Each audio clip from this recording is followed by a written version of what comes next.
ఆత్మీయ కుటుంబంలోనికి నడిపించబడిన మీ అందరికీ కూడా దేవుని పక్షముగాను మా కుటుంబ పక్షముగా పునరుత్థాన శుభములు అందిస్తూ ఉన్నాను. మన కొరకు ప్రాణం పెట్టి తిరిగి పునరుత్థానము ద్వారా మరలా లేచినటువంటి యేసు ప్రభు వారి యొక్క శక్తి, కృప, తోడ్పాటు మీకును కుటుంబములకును సదాకాలము తోడైండును గాక. యేసు ప్రభు వారు పునరుత్థానుడు అనే సత్యాన్ని జీర్ణించుకోలేక కొంతమంది అన్వేషణ ఆరంభించారు. యేసు ప్రభు వారు నిజంగా చనిపోయాడా, తిరిగి లేచాడా, అది సాధ్యమా, సృష్టికి విరుద్ధమైనటువంటి ఈ కార్యము జరిగినదా అని భావించి యెరూషలేము పట్టణాన్ని దర్శించి యేసు ప్రభు వారిని సమాధి చేసినటువంటి అరిమతియ యోసేపు యొక్క ఆ గుహలో, ఆ సమాధి యొక్క స్థలాన్ని పరీక్షించారు. వాస్తవము కాదు అనుకొని పరీక్షించడానికి వెళ్ళిన వారు యేసు ప్రభు వారు తిరిగి లేచాడు అని సాక్ష్యం ఇచ్చారు. హల్లెలూయా. అలాంటి గొప్ప సాక్ష్యాలు, రుజువులు పరిశుద్ధ గ్రంథములోనే కాదు, ఈనాటి నేటి సమాజములో అనేకమైనటువంటి ఆధారాలను చూడగలుగుతూ ఉన్నాం. ఎందుకు అంటే ఆయన సజీవుడు, దేవుడే ఈ లోకానికి వచ్చాడు, మానవాళి కొరకు ప్రాణం పెట్టాలి అనుకున్నాడు. తన ప్రాణాన్ని పణంగా పెట్టి తన అమూల్యమైన పరిశుద్ధ రక్తము ద్వారా శుద్ధి చేసి మానవాళిని, పాపులుగా ఉన్న వారిని నీతిమంతులుగా మార్చాడు. అదే ఈరోజు యొక్క గొప్పతనం. ఆది కాలములో మొదటి శతాబ్దములో దేవుని యొక్క విశ్వాస జీవితములో క్రీస్తు బిడ్డలుగా, శిష్యులుగా యేసు ప్రభు వారి యొక్క పునరుత్థానం గురించి, ఆయన గురించినటువంటి సువార్త గురించి, సేవ గురించి జరిగిస్తున్నటువంటి ఆనాటి దినాలలో ఆది సంఘ విశ్వాసులు అనేకమైన శ్రమలను ఎదుర్కొన్నారు. క్రైస్తవ సమాజము క్రీస్తును వెంబడించుట వలన, ఆయన మార్గములో నడుచుట వలన ఆనాటి దినాలలో, ఆనాటి సమాజంలో ప్రజలు ప్రభువుని గురించి తెలుసుకొని నిజ నిర్ధారణ చేసుకున్న తర్వాత, అవును యేసు ప్రభు వారు లేచాడు, ఆయన ప్రాణం పెట్టినది నా పాపము కొరకు, నా జీవితములో నేను చేసిన నా పాపాన్ని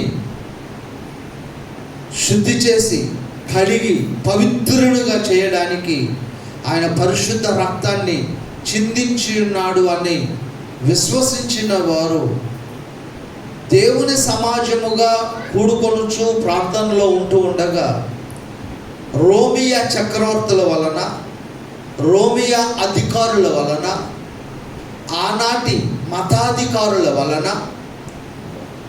అనేకమైన బాధలు, శ్రమలు, శోధనలను ఎదుర్కొన్నారు. ధైర్యంగా నిలబడ్డారు. దేవుని కొరకు వారి జీవితాలను సమర్పించుకున్నారు. అందుకు గల కారణం ఏమిటంటే కొన్ని ఆధారాలు ఉన్నాయి, రుజువులు ఉన్నాయి. యేసు ప్రభు వారు సజీవుడిగా ఉన్నప్పుడు యోహాను సువార్తలో 10వ అధ్యాయములో 14వ వచనములో చెప్పినటువంటి మాట, నేను గొర్రెలకు మంచి కాపరిని, తండ్రి నన్ను ఎలాగూ ఎరుగునో, నేను తండ్రిని ఎలాగూ ఎరుగుదునో అలాగే నేను నా గొర్రెలను ఎరుగుదును, నా గొర్రెలు నన్ను ఎరుగును, మరియు గొర్రెల కొరకు నా ప్రాణము పెట్టుచున్నాను. ఈ దొడ్డివి కాని వేరే గొర్రెలను నాకు కలవు. డైరెక్ట్ గా 17వ వచనంలో నేను దాన్ని మరలా తీసుకున్నట్లు నా ప్రాణము పెట్టుచున్నాను అన్నాడు. మరియు గొర్రెల కొరకు నా ప్రాణము పెట్టుచున్నాను అన్నాడు.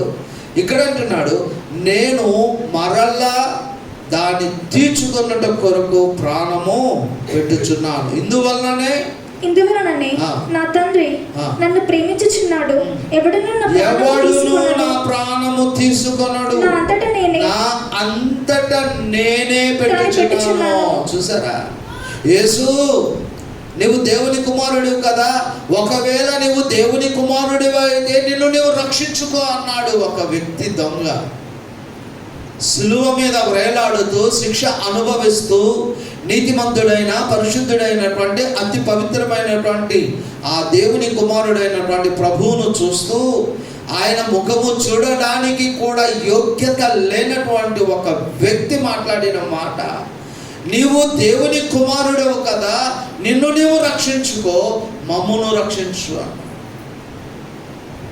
అక్కడ ఉన్నటువంటి ప్రజలు, సైనికులు, మత సంబంధమైనటువంటి వారు, ప్రభువుకు వ్యతిరేకమైగా ప్రవర్తించినటువంటి వారు హేళన చేస్తూ, అవమానం చేస్తూ, ఆయనను గాయపరుస్తూ, ఆయన మీద ఉమ్మి వేస్తూ, పిడిగుద్దులు గుద్దుచు, యేసు నిన్నెవరు కొట్టారో చూసుకో, తెలుసుకో, ప్రవచనము చెప్పు, ఎక్కడ ఎలా ఉన్నది నీకు జ్ఞానం అని ప్రశ్న వేశారు.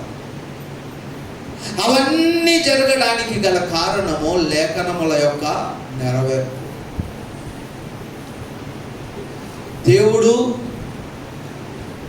ఆయన కుమారునిగా ఈ లోకానికి పంపించినప్పుడే ప్రాణము పెట్టడానికి సిద్ధపడ్డాడు. తిరిగి మరలా 3వ దినమున ప్రాణము తీసుకొనుటకు ఇష్టపడ్డాడు. హల్లెలూయా, చప్పలు కొడుతూ దేవుని మహిమ. ఆయన పరిశుద్ధుడు, ఆయన సజీవుడు. ఈ విశ్వాసాన్ని బలపరచడానికి, పునరుత్థానాన్ని రుజువు చేయడానికి అపోస్తలుడైన పౌలు గారు కొరింథీ సంఘానికి రాసినటువంటి మొదటి పత్రికలో 15వ అధ్యాయములో యూదుల సమాజములో, యూదులైనటువంటి వారిలో, ఇశ్రాయేలు గోత్రములో ఉన్నటువంటి యూదా వంశములో కొన్ని తెగలు ఉన్నారు. శాస్త్రులు, పరిసయ్యులు, సద్దూకయ్యులు, జలోదీయులు, హేరోదీయులు. ఈ తెగలలో పునరుత్థానము గురించిన అపోహలు ఉన్నటువంటి వారు సద్దూకయ్యుల యొక్క తెగ. సద్దూకయ్యులు పునరుత్థానాన్ని గురించి నమ్మడానికి, దేవుని దేవతలను, దేవదూతలను అంగీకరించడానికి వారి యొక్క మనస్సు అంగీకరించడం. అందువలన దేవుని యొక్క ప్రత్యక్షతను పొంది యేసు ప్రభువారు సజీవుడు అని రుజువు చేయడానికి అపోస్తలుడైన పౌలు గారు కొరింథీ సంఘములో మొదటి పత్రిక 15వ అధ్యాయాన్ని రాశారు. మీరు ఇంటి దగ్గర ఉన్నప్పుడు బాగా చదువుకోండి. అది చాలా చక్కటి భావముతో కూడినటువంటి సందేశం ఉన్నది. 14వ వచనములో పౌలు గారు చెప్పినటువంటి మాట, మరియు క్రీస్తు లేపబడి ఉండని ఎడల మేము చేయు ప్రకటన వ్యర్థమే, మీ విశ్వాసమును వ్యర్థము. వ్యర్థము అంటే నిష్ప్రయోజనము, వేస్ట్. మనము నమ్మిన విశ్వాసము, మనము నమ్మిన దేవుని యొక్క ఆ శక్తి అంత వృధానే. మన పూర్వీకులు కానీ, మన ముందున్న భక్తులు కానీ, వారు నమ్మినటువంటి విశ్వాసం అంతా వ్యర్థమే. పౌలు గారు అంటూ ఉన్నారు, యేసు ప్రభువు వారు తిరిగి లేపబడి ఉండని ఎడల, యేసు ప్రభు వారిని దేవునిగా ఎప్పుడు అంగీకరించబడాము అంటే, ఎప్పుడు అంగీకరించబడినది అంటే, చారిత్రాత్మక ఘట్టములో ఈ భూమి మీద మానవుడు జన్మించిన తరువాత, మొట్టమొదటి మానవుడు ఆదాము 950 సంవత్సరాలు జీవించాడు భూమి మీద. అలా క్రమంగా వయస్సు రీత్యా 100 సంవత్సరాలు బ్రతికిన భక్తులు ఆదికాండములో ఉన్నారు. హనోకు భక్తుడు 365 సంవత్సరాలు బ్రతికాడు. అబ్రహాము భక్తుడు 175 సంవత్సరాలు బ్రతికాడు. అలాగున వారి వారి జీవితాలలో బ్రతికిన కాలము ఎంత ఉన్నప్పటికీ కూడా ఒక రోజున చనిపోయారు. చనిపోయిన వ్యక్తి ఆనాడు ఆదాము మొదలుకొని ఈనాటి నేటి వరకు కూడా బ్రతికి జీవిస్తున్నటువంటి వారు ఎవరైనా ఉన్నారు అని అంటే యేసు ప్రభు వారు మాత్రమే. ఆయన మాత్రమే. ఆయన పునరుత్థానుడు అనే మాట మనం అక్కడ అంటూ ఉన్నాం. ఆయన లేపబడి ఉండని ఎడల మేము చేయు ప్రకటన వ్యర్థం. దేవుడు లేచి ఉండకపోతే మనం ఎంత ఆరాధన చేయాల్సిన అవసరం లేదు. ప్రపంచము యొక్క యావత్ క్రైస్తవ సంఘము దేవుడు లేచి ఉన్నాడు కాబట్టి పునరుత్థాన పండుగను గొప్పగా జరుపుకొనుచు ఉన్నారు. గ్రీకు మాటలో ఒక మంచి మాట వాడారు. అనస్థీసిస్ అనేటువంటి ఒక పదాన్ని వాడారు. అనగా లేచుట, నిలుచుండుట, తిరిగి లేచుట అనేటువంటి పదానికి వాడినటువంటి ఆ మాట అంగీకారముగా ఉన్నది. యేసు ప్రభు వారు తిరిగి లేచాడు అని చెప్పడానికి బైబిల్లో ఉన్నటువంటి ఆధారాలతో పాటు ప్రత్యక్షంగా ఉన్నటువంటి ఆ సమాధి వారికి ఆధారంగా ఉంది.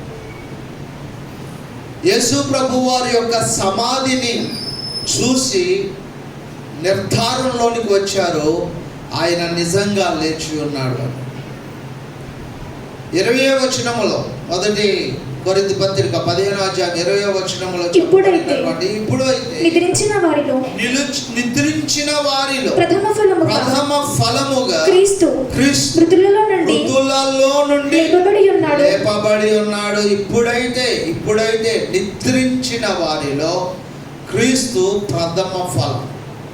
ఆయన లేచాడు, ఆయన జీవిస్తూ ఉన్నాడు. ఆయన జీవిస్తూ ఉన్నటువంటి దేవుడు ప్రథమ ఫలముగా ఉన్నాడు.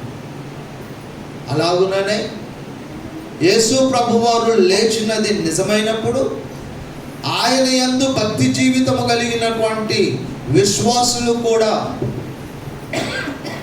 లేపబడతారు. ఆ 22వ వచనములో ఆదామునందు అందరూ ఎలాగ మృతి పొందుచున్నారు అలాగుననే క్రీస్తునందు అందరూ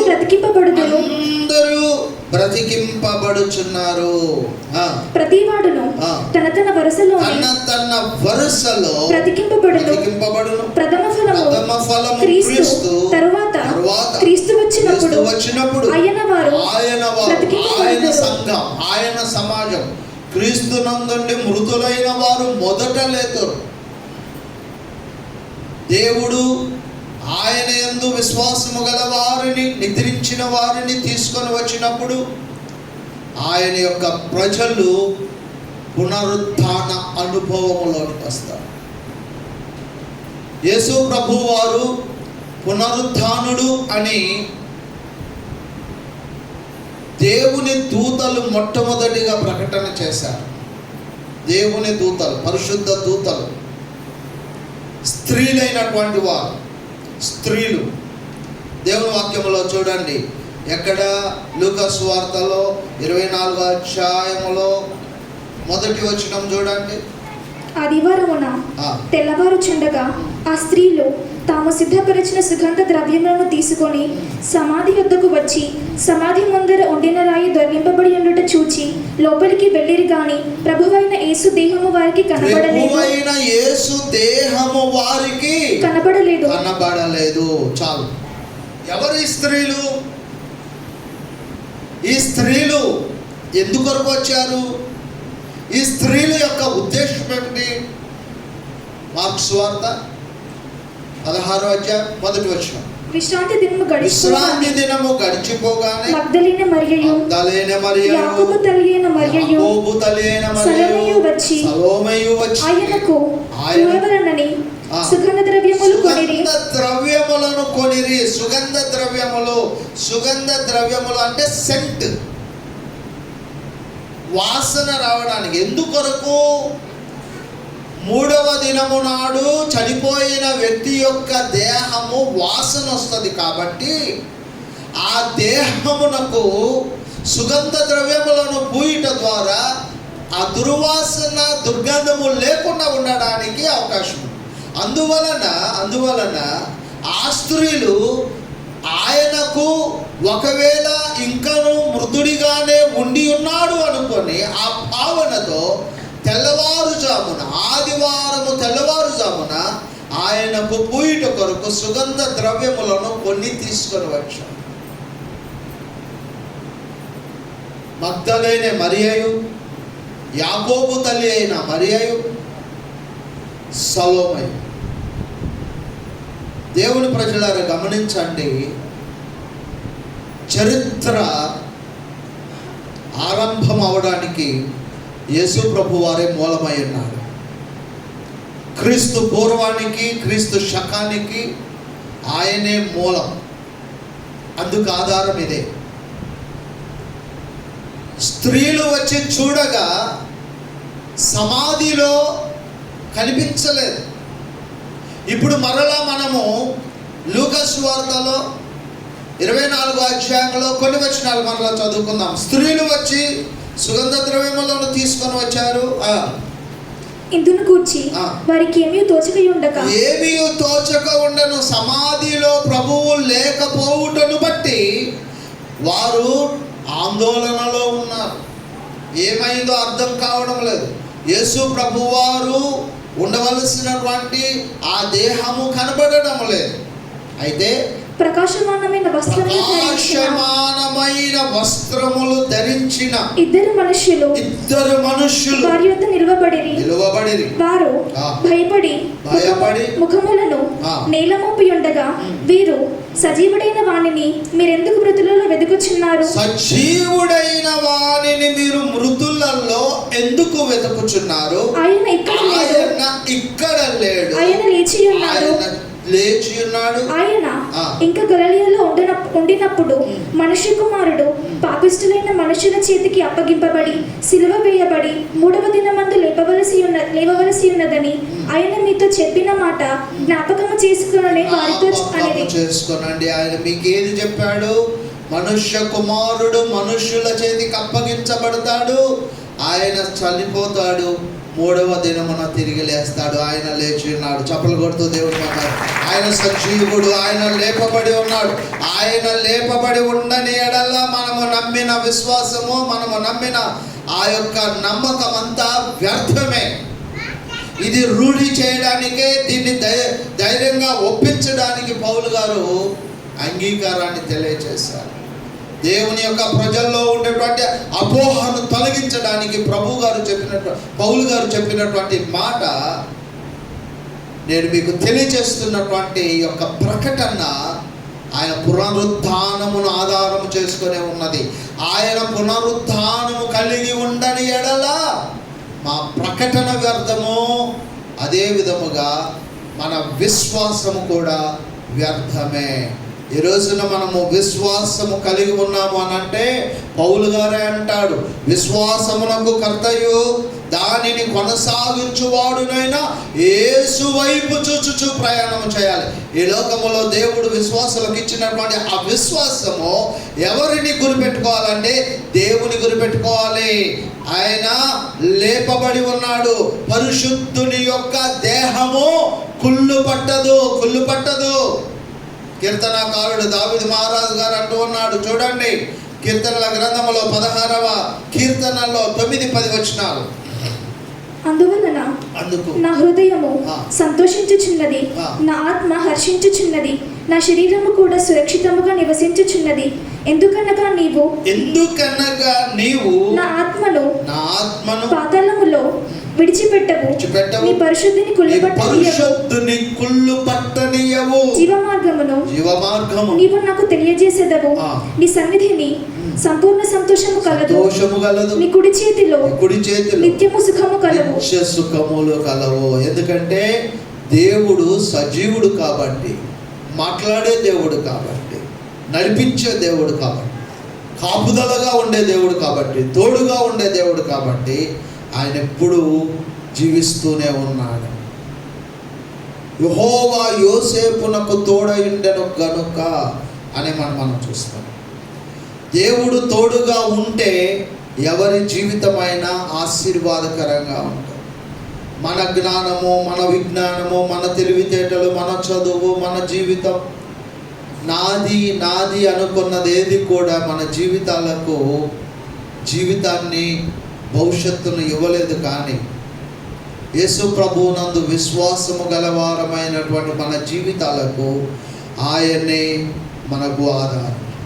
ఆయన ఆధారముగా ఎందుకున్నాడు అంటే లేచి ఉన్నాడు కాబట్టే ఉన్నాడు.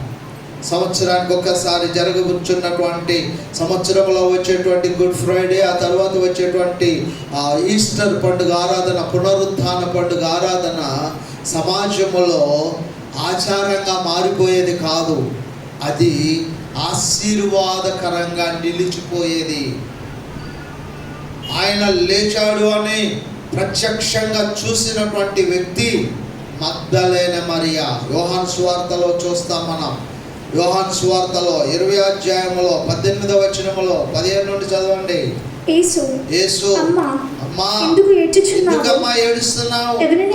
ఆ తోటలో, ఆ గుహ దగ్గర, ఆ యొక్క సమాధి ఆవరణములో యేసు ప్రభు వారు కనిపించలేదని కన్నీరు పెట్టుకొని బాధతో ఏడుస్తూ ఆమె వెతుకులాడుకుంటూ ఉంది. ఎందుకో తెలుసా? ఆమె జీవితంలో దేవుడు అంత అద్భుతము చేశాడు, అంతటి గొప్ప కార్యము చేశాడు.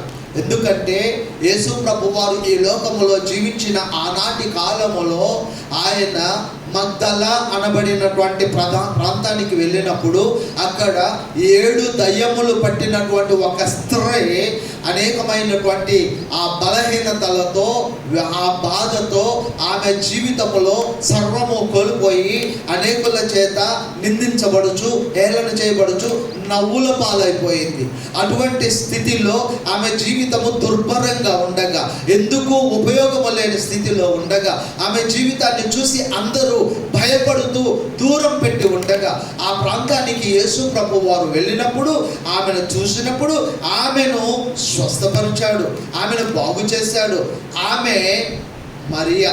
అందువలన ఆమె మగ్దల అనబడిన ప్రాంతమునకు చెందినటువంటి స్త్రీ కాబట్టి మగ్దలేన మరియా అనే పేరు ఉన్నది. ఎందుకంటే అక్కడ మరియా అనబడిన పేరు కలిగినటువంటి వారు బైబిల్లో ఉన్నారు కాబట్టి అక్కడ ఆమెకు స్పెసిఫిక్గా ఏమంటున్నారంటే మగ్దలేన మరియా. మగ్దల దేశానికి, మగ్దల ప్రాంతానికి, మగ్దల గ్రామానికి చెందినటువంటి ఆమె ఈ రోజున ఆమె జీవితంలో దేవుడు చేసినటువంటి ఆమె గొప్ప విషయాలను తలపోసుకొనుచు, అయ్యో నా దేవుని కొరకు, నా యొక్క ప్రభు కొరకు నేను ఇంత ఆరాటపడి వచ్చినానే, నాకు త్యాగము చేసినటువంటి ఆ దేవుడు, నా కొరకు ప్రాణం పెట్టిన నా దేవుడు ఈ సమయంలో ఆ సమాధిలో ఉండలేకపోయాడే, ఏమైపోయాడు అని బాధతో ఏడుస్తూ ఉంటే అక్కడే ఉన్నాడు ప్రభువారు. ఏమంటున్నాడు? అమ్మా ఎందుకు ఎందుకు ఏడుస్తున్నావు ఎవరిని అన్నాడు. ఎవరిని వెతుకుచున్నావు అని అన్నాడు. ఆమెను అడుగగా ఆమె ఆయన తోటమాలి ఆయన ఆ ప్రాంగణానికి తోటమాలి అనుకొని అయ్యా, ఏమంటుంది, అయ్యా నీవు ఆయనను మోసుకొని పోయిన ఎడల, ఆ ప్రభువును మోసుకొని పోయిన ఎడల ఆయనను ఎక్కడ ఉంచితివో నాతో చెప్పుము, నేను ఆయనను ఎత్తుకొని పోదునని చెప్పాను. ఎత్తుకొని పోతాను. ఒక మరి మా పురుషుని దేవునిగా ఆమె శవము అయి ఉన్నాడు అనుకొని ఆ దేవుని యొక్క ఆలోచన, ఆ పునరుద్ధానము, ఆ దేవుని యొక్క గొప్పతనము ఆమె గ్రహించుకోలేక మానవ సంబంధమైన తలంపుతో మాట్లాడుతుంది. ఏమంటుంది, నేను ఎత్తుకు వెళ్ళిపోతాను, ఎందుకంటే ఆ దేవుడు లేకపోతే నాకు ఈ జీవితమే లేదు, ఆయన నా జీవితాన్ని మార్చకపోతే నాకు బ్రతుకుకు అర్థమే లేదు, కాబట్టి నా ప్రభువును నేను మోసుకొని వెళ్ళాను. ఎక్కడ ఉంచారో చెప్పండి అంటే ప్రభువారు యేసు ఆమెను చూచి మరియా అని పిలిచాను. ఎంత మంచి మాట, మరియా అని పిలిచాను. ఆమె ఆయన వైపు తిరిగి ఆయనను హెబ్రీ భాషతో రబ్బూని అని పిలిచాను. ఆ మాటకు బోధకుడని అర్థము. బోధకుడని అర్థం. ఆమె చూస్తే అప్పుడు ఆయన తేజస్సు కనపడింది, అక్కడ దైవత్వం కనపడింది. మరి ఆ దగ్గరికి రావద్దు, మహిమ శరీరమును ధరించి ఉన్నాను. చప్పలు కొడుతూ దేవుని మైపరుస్తాను. ఈ ఉదయకాల సమయంలో యేసు పునరుద్ధానుడు అనే సత్యము ఒక స్త్రీ తాను తెలుసుకొని ఆ సత్యాన్ని గ్రహించుకొని ఆ యొక్క విషయాన్ని అర్థం చేసుకోవడానికి ప్రభువు ఆయన స్వరాన్ని ఆమెకు అందించాడు. ఎప్పుడైతే ఆయన స్వరాన్ని ఆమె విన్నదో ఆయన మాటకు ఆమె వెంటనే ముగ్ధురాలైపోయింది. బోధకుడా, నీవు బ్రతికున్నావు, నీవు సజీవంగా ఉన్నావు, నీవు జీవిస్తూ ఉన్నావు. ప్రభు అన్నాడు, అమ్మా నా శిష్యుల దగ్గరకు వెళ్ళు, గలిలయకు వెళ్ళు, అక్కడ ఉన్నటువంటి వారికి తెలియజేయి, అక్కడ ఉన్నటువంటి నా శిష్యులను నీవు బలపరచు. ఆమె ఏమంటుందో తెలుసా? ఇప్పుడు మగ్దలేనే మరియ వచ్చి నేను ప్రభువును చూచితిని, ఆయన నాతో ఈ మాటలు చెప్పినని శిష్యులకు తెలియజేసాను. అది అండి అద్భుతమైనటువంటి రోజు.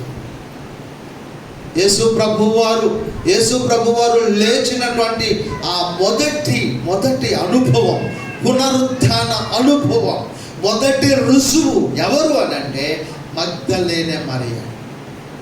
ఆమెనే మొదట చూసినది, ఆమెనే మొదట సువార్తను ప్రకటించినది. యేసు లేచాడు అని దేవుని సువార్త మొట్టమొదటిగా ఎవరు అందించారు అని అంటే దేవుడు మగ్దలేనే మరియ ద్వారానే అందించాడు. పరిశుద్ధాత్మ శక్తిని పొందిన తరువాత సువార్త ప్రకటించబడింది శిష్యుల ద్వారా. అంతకు ముందు మగ్దలేనే మరియ నేను ప్రభువును చూచాను, ఆయన లేచాడు అని చెప్పింది. యేసు ప్రభు వారిగా ఆయన శిష్యులు రాగలిగిన స్థితిలో లేరు కాబట్టి, భయాందోళనలో ఉన్నారు కాబట్టి, ప్రాణ భయముతో ఉన్నారు కాబట్టి వారిని బలపరిచి ఆయనకు ఆయనే ప్రత్యక్షపరచుకొని నేను సజీవుడను అని చూపించుకోవడానికి ఆయన యోహాను సువార్తలో 20వ అధ్యాయములో మనము చూస్తే 19-20 వచనాల్లో కనిపిస్తాడు. ఆదివారం సాయంకాలం శిష్యులు యూదులకు భయపడి గమనించాలా, ఉదయము మగ్దలేనే మరియ చూస్తున్నది, సాయంకాలము యేసు ప్రభు వారు వెళ్ళి వారికి ప్రత్యక్షపరచుకున్నాడు. ఈ లోకములో పునరుద్ధానుడైన తరువాత యేసు ప్రభు వారు 40 దినాలు భూమి మీద ఉన్నా ఆయనను ఆయన ప్రత్యక్షపరచుకోవడానికి నేను లేచి ఉన్నాను, సజీవుడను అని చెప్పడం. 11 ప్రత్యక్షతలు ఉన్నాయి. దేవుని యొక్క ఆ దర్శనం, ఆయన సజీవుడుగా తన్ను తాను చూపించినటువంటి అనుభవాలు 11 సందర్భాలు. ఇక్కడ మొట్టమొదటిగా శిష్యుల దగ్గరకు వచ్చేసరికి ఏమైంది? శిష్యులు యూదులకు భయపడి తాము కూడి ఉన్న ఇంటి తలుపులు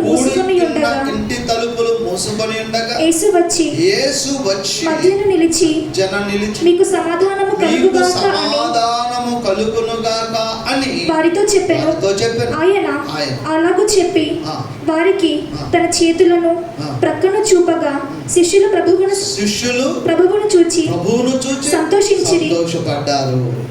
శిష్యులు ఆనందిస్తున్నారు. ఆయనే తలుపులు వేయబడి ఉండగా ఆయన మహిమ శరీరముతో దేవుడు కాబట్టి, ఆయన నిజమైన దేవుడు అయి ఉన్నాడు కాబట్టి వారి మధ్య వచ్చి నిలబడ్డాడు. మీకు సమాధానము కలుగును కాక. మరియతో అన్నాడు, మరియా అన్నాడు. ఆయన ఎవరిని ప్రేమిస్తాడో వారితో మాట్లాడుతున్నాడు. ఆయన మాట, ఆయన స్వరము ఆ ప్రజలను, ఆ శిష్యులను, విన్నవారిని ఆత్మీయంగా బలపరిచింది. ఆ స్వరము ద్వారా శిష్యులైనటువంటి వారు సంతోషంలోకి వచ్చారు. భయములో ఉన్నవారు ఆందోళన తొలగిపోయింది, భయము తొలగిపోయింది.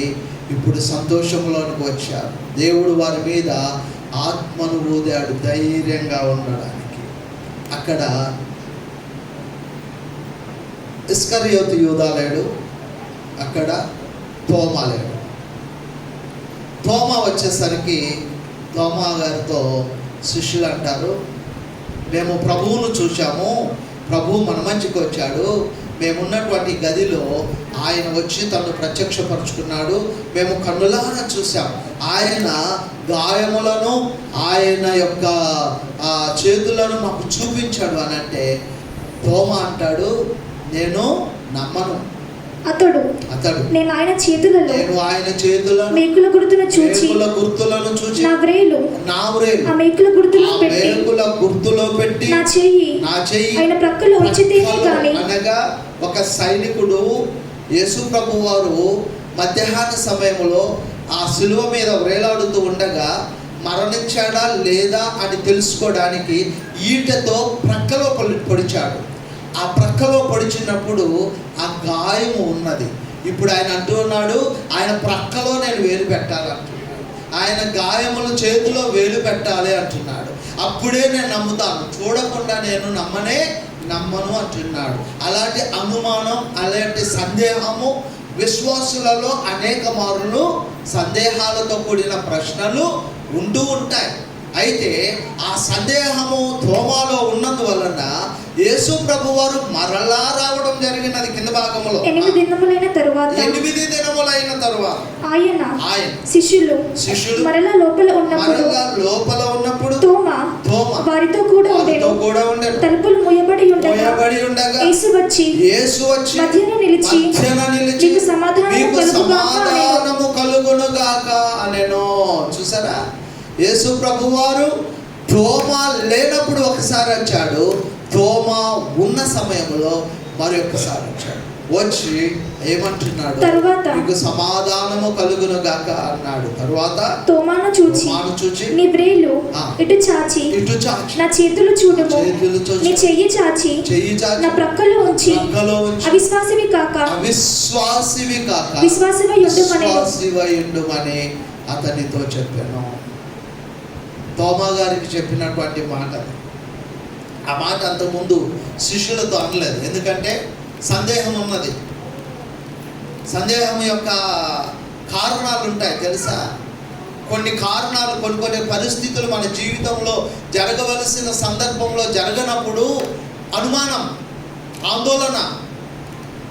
దేవుడు ఇంకెప్పుడు నా జీవితం బాగు చేస్తాడు, ఇంకెప్పుడు నాకు మంచి జరుగుతుంది, ఇంకెప్పుడు నాకు కష్టాలు తీరుతాయి, ఎప్పుడు నాకు అప్పులు తీరుతాయి, ఇంకెప్పుడు నాకు ఆరోగ్యం వస్తుంది, ఇంకెప్పుడు నాకు ఇబ్బందులు అవుతాయి, అవుతుందా, దేవుడు చేస్తాడా అనేటువంటి అనుమానాలతో కూడినటువంటి సందేహాలు విశ్వాసములో ఉండేటువంటి క్రైస్తవ సమాజంలో అవిశ్వాసులుగా వస్తారు.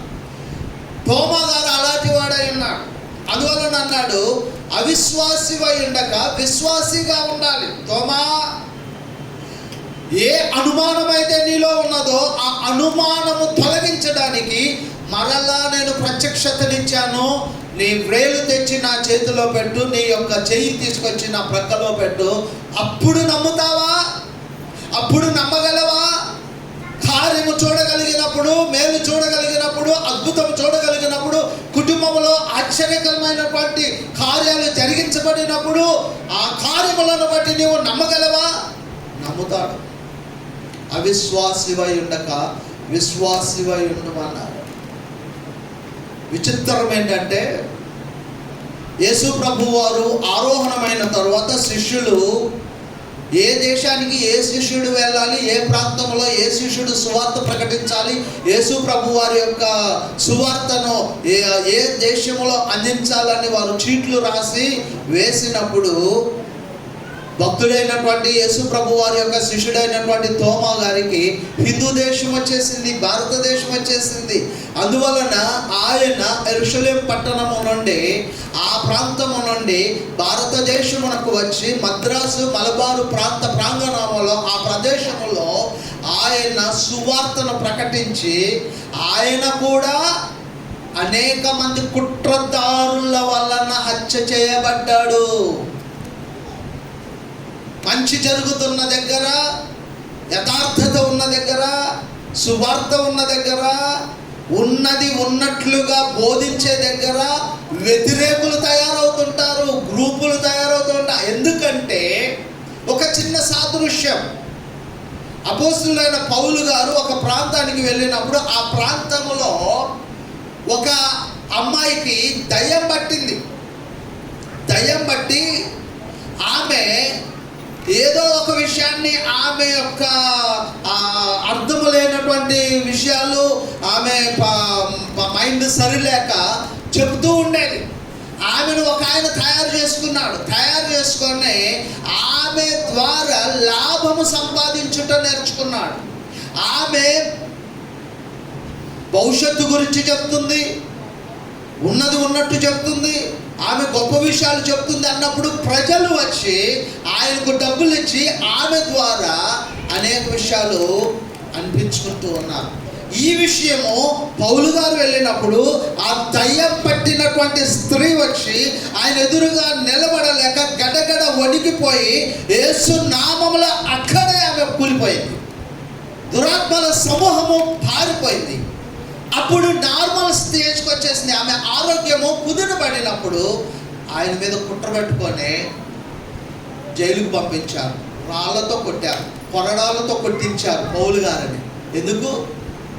పౌలు గారు చేసిన ఒక మంచి కార్యాన్ని బట్టి, ఒక చెడును ప్రోత్సహించకుండా చెడుకు వ్యతిరేకంగా నిలబడినందువలన పౌలు గారిని రాళ్లతో కొట్టారు. చచ్చిపోయాడు అనుకొని ఊరి వెలుపలకు ఆయనను ఈడ్చుకుపోయారు దేవుని ప్రజలు.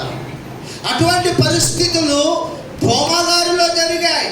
తోమా గారు ఎప్పుడైతే సువార్త ప్రకటించడానికి భారతదేశానికి వచ్చాడో ఆయనను బల్లెములతో పొడిచి చంపారు.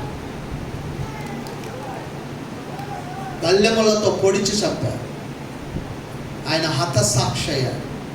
మద్రాసు నడిబొడ్డున ఒక దేవాలయం ఉన్నది, సెంట్ థామస్ దేవాలయం. ఆ దేవాలయంలో యేసు ప్రభు వారి యొక్క శిష్యుడైన తోమా గారి యొక్క ఆ సమాధి అక్కడే ఉంది. ఆ సమాధి చుట్టూ దేవుని మందిరం నిర్మించబడింది. ఆ దేవాలయంలో నుండి అడుగు భాగములోనికి ఒక సొరంగంలో వెళ్ళినట్లుగా వెళ్ళి చూస్తే ఆయన పెట్టినటువంటి సమాధి, ఒక గ్లాసు, ఆయన రూపము, ఆయన దేవుని ప్రజలారా, దేవుని కొరకు నిలబడ్డవారు, దేవుని సేవ చేసేవారు, దేవుని కొరకు జీవించేవారు కొన్నిసార్లు వారి జీవితాలను కూడా దేవుని కొరకు పణంగా పెట్టవలసినటువంటి పరిస్థితులు ఆనాడే కాదు ఈనాటికి కూడా కొనసాగుతూనే ఉన్నాయి. దేవునికి మహిమ కలుగును గాక.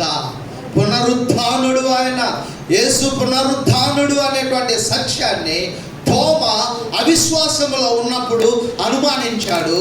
విశ్వాసములోనికి వచ్చిన తర్వాత నా దేవా, నా ప్రభువా, నేను అనుమానించింది, సజీవుడైన దేవుని నేను అనుమానించానా అని పశ్చాత్తాపడ్డాడు. యేసు ప్రభు వారు ఆరోహణమైన తర్వాత క్రైస్తవ సంఘము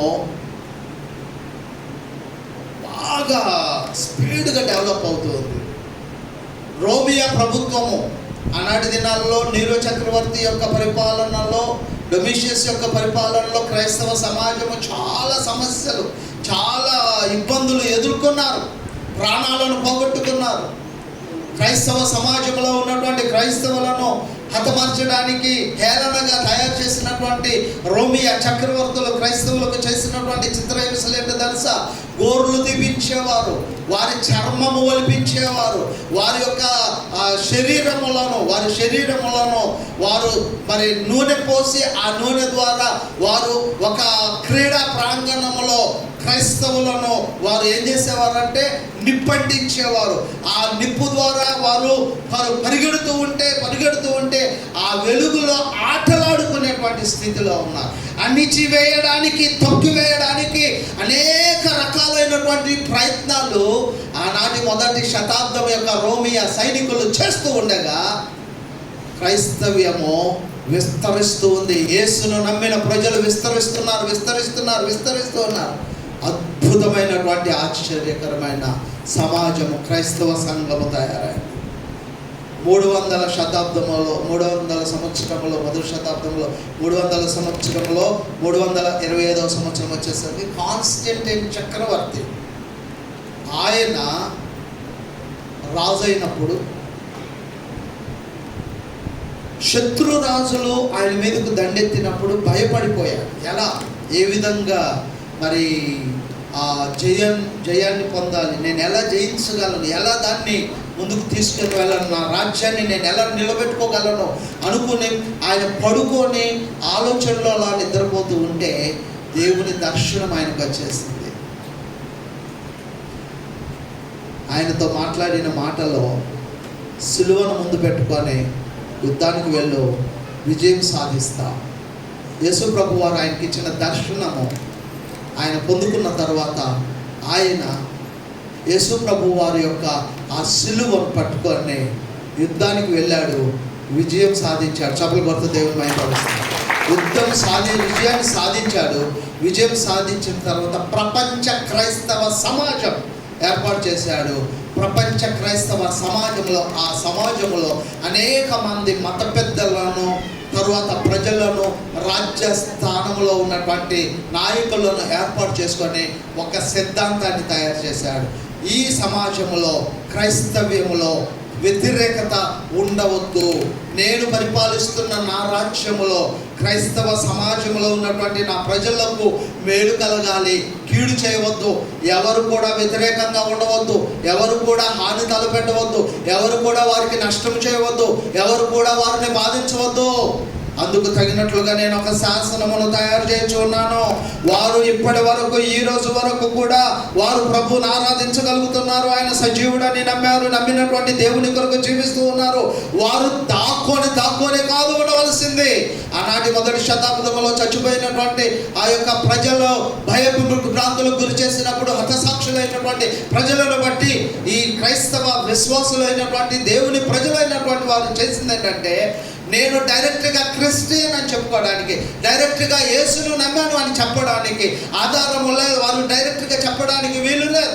వారు ఒక గుర్తు పెట్టుకున్నారు. వారు చేప, ఫిష్ ఆకారంలో ఉన్నటువంటి కొన్ని సింబల్స్ పెట్టుకున్నారు. వారు వెళ్ళి వారి దగ్గర ఉన్నటువంటి ఆ సింబల్ చూపించి అది చూపిస్తే వెంటనే మనం సహోదరులం, మనం దేవుని బిడ్డలం. అలాగున వారి యొక్క విశ్వాసాన్ని డెవలప్ చేసుకున్నారు.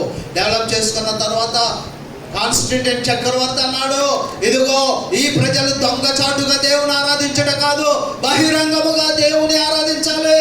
బహిరంగముగా ఆరాధించడానికి నా రాజ్యములో ఉన్నటువంటి ప్రపంచ దేశ ప్రజలందరూ కూడా అర్థం చేసుకోవాల్సింది ఏంటంటే, యేసును ఆరాధించడానికి, యేసు పునరుద్ధానుడైనటువంటి దినము ఏదైతే ఉన్నదో, ఏ ఆదివారము ఉదయం అయితే ఆయన లేచాడో అదే ఆదివారమును నేను సెలవు దినముగా ప్రకటన చేస్తూ ఉన్నాను. ఆదివారము క్రైస్తవులు దేవుని ఆరాధన చేసుకోవడానికి ఏర్పాటు చేయబడినటువంటి ఒక పరిశుద్ధమైనటువంటి దినము అని ఆయన నిర్ధారణ చేశాడు. ఆయన చెప్పినటువంటి మాటలలో వారు దేవుని ఆరాధించడానికి, సమాజ మందిరాలు కట్టుకోవడానికి, ఆ తర్వాత దేవాలయాలు కట్టుకోవడానికి, దేవుని మందిరాలు నిర్మించుకోవడానికి, ఒకవేళ మీకు ఏదైనా సహాయం అడిగితే దాచిపెట్టుకోకుండా మీకు తోచిన విధానం తగినంత సహాయాన్ని అందించండి, వారిని ప్రోత్సహించండి అని ప్రోత్సాహాన్ని అందించాడు. తరువాత ఆయన క్రైస్తవులకు యేసు ప్రభు వారి యొక్క పుట్టుక ప్రాముఖ్యమైనది కాబట్టి క్రిస్మస్ను ఎలా నిర్ధారణ చేశారంటే, ఆయనకు పునరుద్ధానుడైనటువంటి దినము నుండి వెనక్కి వెళ్ళిపోయారు. అక్కడ నుండి వారు తీసుకున్నటువంటి ఆ కాలమాన ప్రకారముగా యేసు ప్రభు వారిని 8వ దినమున యెరూషలేము దేవాలయములోనికి తీసుకొని వచ్చి నామకరణము చేసినప్పుడు, ఆ నామకరణము చేయబడినటువంటి దినము నుండి వెనక్కి వెళితే డిసెంబర్ 25వ తేదీ వచ్చినది. ఆ 25వ తేదీ యేసు ప్రభు వారు ఈ భూమి మీద మానవాళిని రక్షించడానికి ఈ భూమి మీదకు ఆయన ఉద్భవించినటువంటి దినము అనే డిసెంబర్ 25 నాడు క్రిస్మస్ అనేటువంటిది ఆయన డిక్లేర్ చేసేసాడు. ఈస్టర్ను ఆయనకు డిక్లేర్ చేశాడు. క్రైస్తవులు యేసు ప్రభు వారి యొక్క గుడ్ ఫ్రైడే ద్వారా యేసు శిలువ మీద మాట్లాడిన 7 మాటలను గురించి ధ్యానం చేయడానికి గుడ్ ఫ్రైడేని ఏర్పాటు చేశాడు. ఇదంతా కూడా ఆనాటి సమాజంలో ఉన్నటువంటి పెద్దలు, నాయకులు, అన్ని మత పెద్దల సమక్షములో నిర్ణయం తీసుకున్నందువలన కాన్స్టంటైన్ చక్రవర్తి యొక్క ఆధ్వర్యంలో ఫండ్ రిలీజ్ చేస్తే అనేక ప్రాంతాలలో దేవుని మందిరాలు, చారిత్రాత్మకమైనటువంటి మందిరాలు నిర్మాణం చేయబడినందువలన పుట్టిన దగ్గర చర్చి ఉన్నది, చనిపోయిన ప్రదేశంలో చర్చి ఉన్నది, ఆయన తిరిగిన ప్రాంతంలో చర్చి ఉన్నది, ఆయన ప్రార్థించిన ప్రదేశంలో చర్చి ఉన్నది.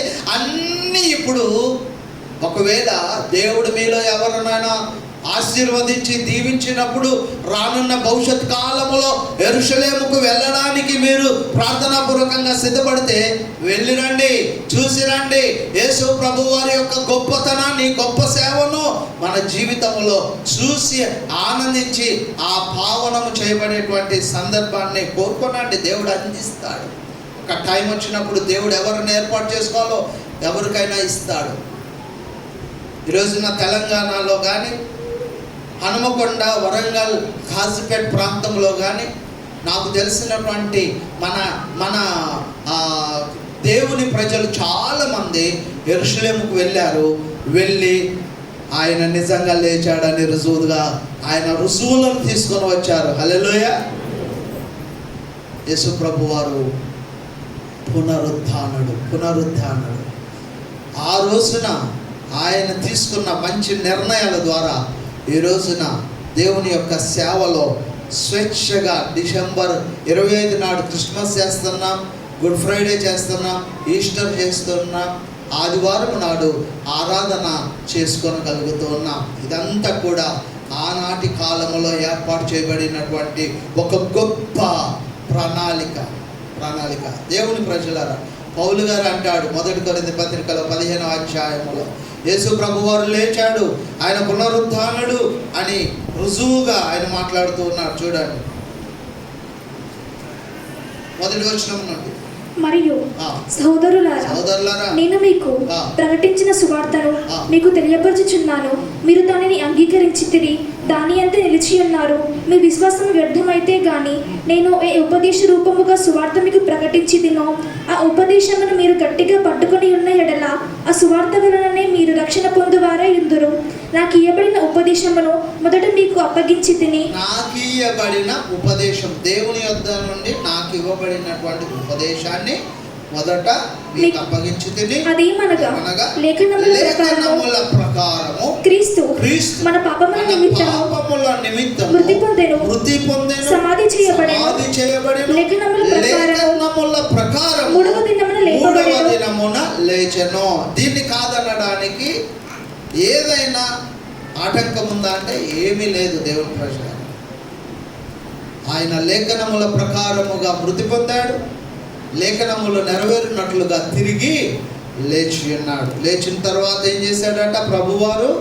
మొదట ఆయన కేఫాకును, కేఫా అంటే పేతురు, సీమోను పేతురు అన్న, కేఫా అన్న పేతురు గారే. తర్వాత 12 మందికి కనబడెను. అటు పిమ్మట 500లకు ఎక్కువైన సహోదరులకు ఒక్క సమయమందే కనబడెను. వీరిలో వీరిలో అనేకులు ఇప్పటి వరకు నిలిచి ఉన్నారు, కొందరు నిద్రించిరి. తరువాత ఆయన యాకోబునకును అటు తరువాత అపోస్తలులకందరికీ కనబడెను. అందరికీ కడపట అంటే చివరిగా ఆ కాలమందు పుట్టినట్టున్న నాకును కనబడెను. హల్లెలూయా. ఎంత అద్భుతమైన మాట పౌలు గారు అంటున్నాడు.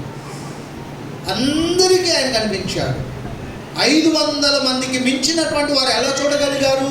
యేసు ప్రభు వారు ఆరోహణమై అతను పరలోకానికి వెళ్ళిపోతూ ఉంటే ప్రత్యక్షంగా చూశాడు. ఆయన సజీవుడని నమ్మాడు. అందరికీ ఆయన ప్రత్యక్షతను చూపించాడు. చివరిగా నాకు కూడా చూపించాడు.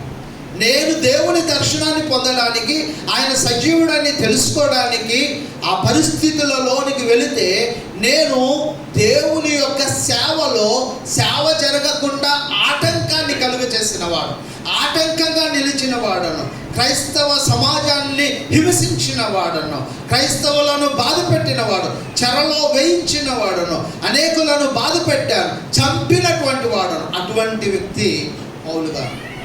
అలాంటి వ్యక్తితో దేవుడు అంటాడు అపోస్తల కార్యాల గ్రంథంలో 9వ అధ్యాయంలో రండి. అపోస్తల కార్యాల గ్రంథము 9వ అధ్యాయములో 1వ వచనం నుండి చదివితే, సౌలు ఇంకను ప్రభువు యొక్క శిష్యులను బెదిరించుటయును హత్య చేయుటయును తనకు ప్రాణాధారమైనట్టు ప్రధాన యాజకుని యుద్ధకు వెళ్ళి ఈ మార్గమందున్న పురుషులనైనను స్త్రీలనైనను కనుగొనిన ఎడల వారిని బంధించి యెరూషలేమునకు తీసుకొని వచ్చుటకు దమస్కులోని సమాజముల వారికి పత్రికలిమ్మని అడిగాను. అతడు ప్రయాణము చేయుచు దమస్కు దగ్గరకు వచ్చినప్పుడు అకస్మాత్తుగా ఆకాశము నుండి ఒక వెలుగు అతని చుట్టూ ప్రకాశించెను. దేవుని వెలుగు అతని చుట్టూ ప్రకాశించెను. అప్పుడు అతడు నేల మీద పడి సౌలా నీవేళ నన్ను హింసించుచున్నావని తనతో ఒక స్వరము పలుకుట వినెను. ప్రభువా నీవెవడవని అతడు అడుగగా ఆయన నేను నీవు హింసించుచున్న యేసును లేచి పట్టణములోనికి వెళ్ళము. అక్కడ నీవు ఏమి చేయవలెనో అది నీకు తెలుపబడునని చెప్పాను. అది దేవుడు చెప్పినటువంటి మాట. పౌలు గారితో దేవుడు ఏమన్నాడు? సౌలా నన్ను ఎందుకయ్యా హింసిస్తున్నావు? విశ్వసించిన వారిని హింసిస్తున్నావు, ప్రాణాలు తీస్తున్నావు, ఫలాలు తీసేస్తున్నావు, జీవితాన్ని నాశనం చేస్తున్నావు, కుటుంబాల్లో సంతోషంగా ఉండవలసినటువంటి వ్యక్తులను వారి సంతోషాన్ని తొలగిస్తున్నావు, బాధకు కారకుడిగా మారిపోతున్నావయ్యా. ఎందుకు ఇంత బాధ పెడుతున్నావు? ఇంత క్షోభ ఎందుకు తీసుకొస్తున్నావు? ఎవరు నువ్వు అన్నాడు.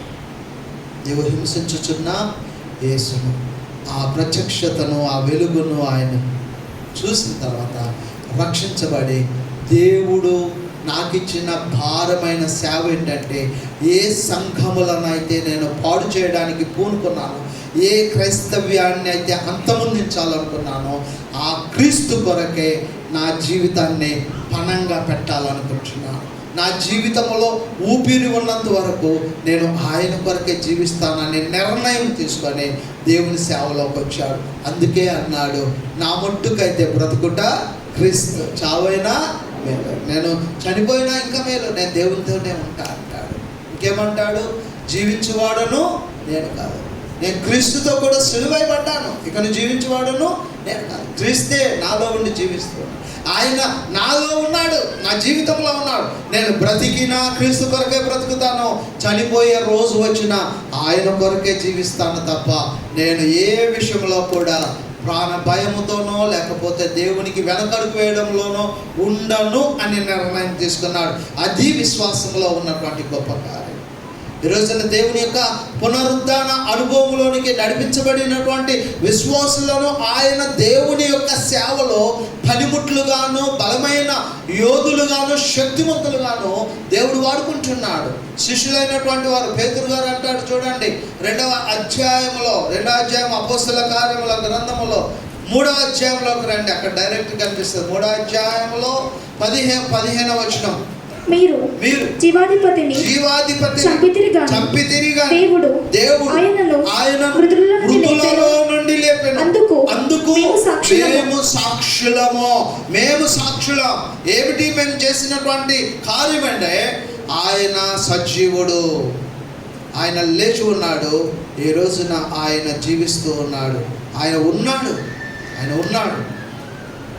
ఆయన బ్రతికి ఉన్నాడు, జీవిస్తూ ఉన్నాడు, మమ్మల్ని బ్రతికిస్తూ ఉన్నాడు. ఎందుకు ఆ మాట చెప్పవలసి వచ్చింది? ఆ శృంగారమున దేవాలయము యొద్ద భిక్షాటన చేస్తూ ఆ దేవాలయము ముందు కూర్చొని పుట్టుకతో కుంటివాడైనటువంటి వాడు అడుక్కుంటూ ఉంటే, అతడు ఆ పేతురు యోహానులను చూసి ఏదైనా దొరుకుతుందేమో, సహాయం చేస్తారేమో అని ఎదురు చూస్తూ ఉంటే, వెండి బంగారములు మా యొద్ద లేవు కానీ నాకు కలిగినదే నీకు ఇచ్చున్నాను, నజరేయుడైన యేసు నామములో లేచి నడవమని చెప్పగానే ఆ శక్తిని పొందుకొని అతడు లేచి నడిచాడు.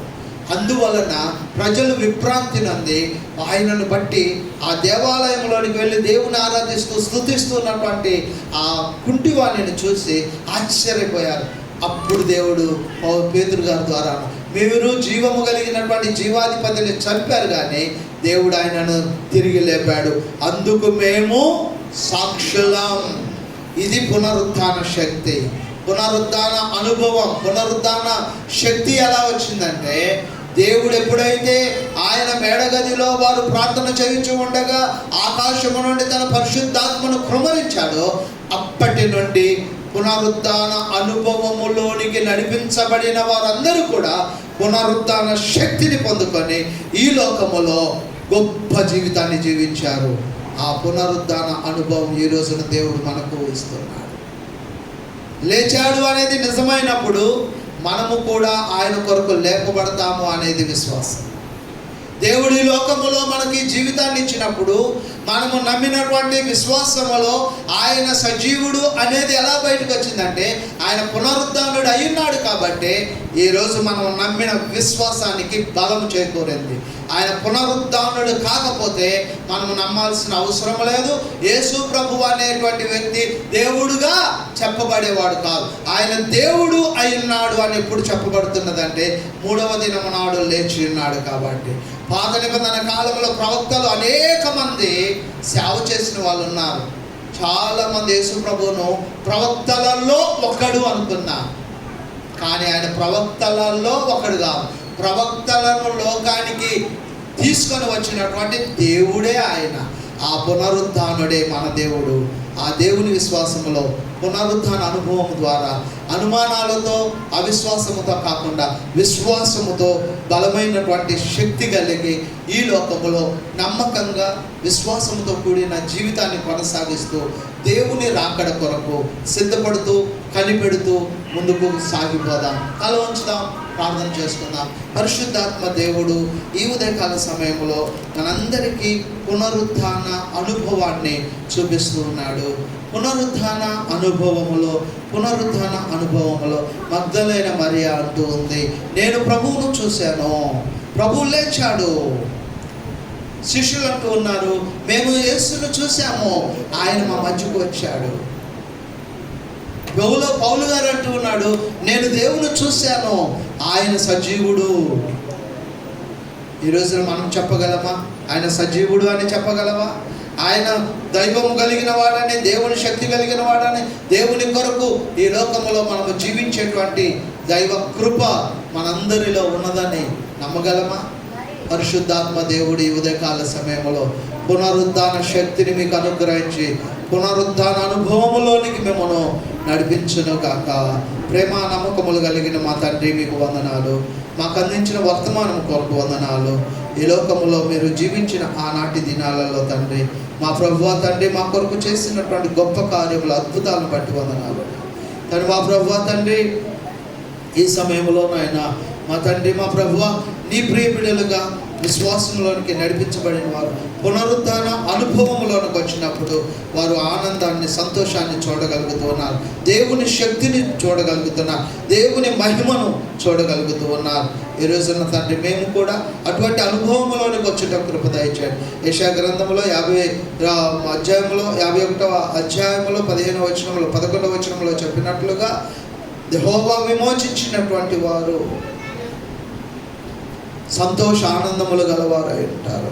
వారి తలల మీద నిత్యానందము నిలిచి ఉంటారు. వారు దుఃఖమును నిట్టూర్పును ఎగిరిపోవును అని మీరు చెప్పినట్లుగా సంఘ విశ్వాసులైనటువంటి వారు నిరీక్షణతో, విశ్వాసంతో, నమ్మకముతో మిమ్మల్ని అంగీకరించారు, విశ్వాసంలో నడిపించబడ్డారు. శ్రమల ధ్యాన కార్యక్రమాలన్నిటిలో మీరు తోడుగా ఉన్నారు. ఈ రోజున పునరుత్థానుడిగా మిమ్మల్ని మీరు రుజువు చేసుకున్నారు. ఆ రుజువులు మేము చూసాం. మేము కూడా ఆ పునరుత్థాన అనుభవంలోనికి నడిపించబడ్డాం. ఈ రోజు వరకు దుఃఖములో ఉన్నవారు, బాధలో ఉన్నవారు, శ్రమలో ఉన్నవారు, కష్టంలో ఉన్నవారు, అప్పుల్లో ఉన్నవారు, బలహీనతలో ఉన్నవారు, కుటుంబ శోధనల్లో ఉన్నవారు, కుటుంబ సమస్యల్లో ఉన్నవారు ఎంతమంది ఈ కుటుంబాలు ఉన్నారో తండ్రి, బిడ్డలుగా ఉన్నారో నాయన, యేసు నామములో వారికి విడుదల దయచేయండి. పునరుత్థాన అనుభవము ద్వారా వారి జీవితాల్లో సంతోషాన్ని దయచేయండి. ఈ రోజు నుండి తండ్రి ఒక క్రొత్త అనుభవం, క్రొత్త జీవితం, క్రొత్త ఆశీర్వాదాలు బిడ్డలు పొందుకొనొచ్చు. దినదినము నూతన ఆశీర్వాదాలతో నింపబడుటకు కృపను దయచేయమని మా ప్రభువును రక్షకుడైన యేసు పరిశుద్ధ నామములోనే అడిగి వేడుకొనుచున్నాము తండ్రి. ఆమేన్. దేవునికి మహిమ కలుగును గాక. దేవుని బిడ్డలారా, ఈ సమయంలో కీర్తన పాడుచు ఉండగా